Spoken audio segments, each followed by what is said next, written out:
Praise the lord. ఈ రోజు దేవుని వాక్యము, దేవుని బలం నిరాశలో ఉన్న వారికి నూతన ఆశను ఇస్తుంది. ఆయన తన బలము చేతను బలవంతులను కాపాడుచున్నాడు. కొందరు ప్రాణమును గూర్చి ఆశ విడిచినను వారు మరలా బాగుపడుదురు. యోబు గ్రంథము 24వ అధ్యాయము 22వ వచనం. మన జీవితంలో కొన్ని సందర్భాలలో సమస్యలు, అనారోగ్యం, ఆర్థిక ఇబ్బందులు, కుటుంబ కష్టాలు మనల్ని నిరాశకు గురి చేస్తాయి.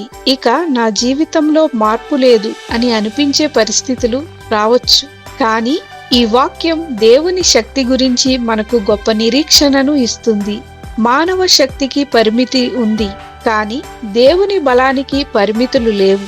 మనం బలహీనమైపోయినప్పుడు దేవుడు తన బలంతో మనలను నిలబెడతాడు. మనకు ఆశ లేకపోయినా దేవుడు మన నిరీక్షణకు ఆధారమైనవాడు. ఆయన మన పరిస్థితిని ఒక్క క్షణంలో మార్చగలడు. అందుకే మనం పరిస్థితులను కాకుండా దేవుని శక్తిని విశ్వసించాలి. దేవుడు విరిగిన హృదయాలను బాగు చేస్తాడు. నిరాశలో ఉన్న వారికి ధైర్యాన్నిస్తాడు. పడిపోయిన వారిని లేపి తిరిగి నిలబెడతాడు. మన జీవితంలో ఆలస్యం జరిగినా దేవుని కార్యం ఎన్నడూ ఆలస్యం కాదు. ఆయన సమయం వచ్చినప్పుడు మనకు మేలు జరిగేలా తన శక్తిని ప్రదర్శిస్తాడు. కాబట్టి ఈరోజు నిరాశను విడిచిపెట్టి దేవుని బలాన్ని ఆశ్రయిద్దాం. ఆయనను నమ్మిన వారు ఎన్నడూ సిగ్గుపడరు. ఆయన మనలను కాపాడి మన జీవితాన్ని తిరిగి ఆశీర్వాద మార్గంలో నడిపిస్తాడు. ప్రార్థన.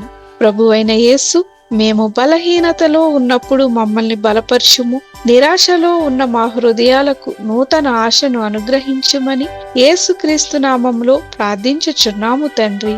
ఆమేన్.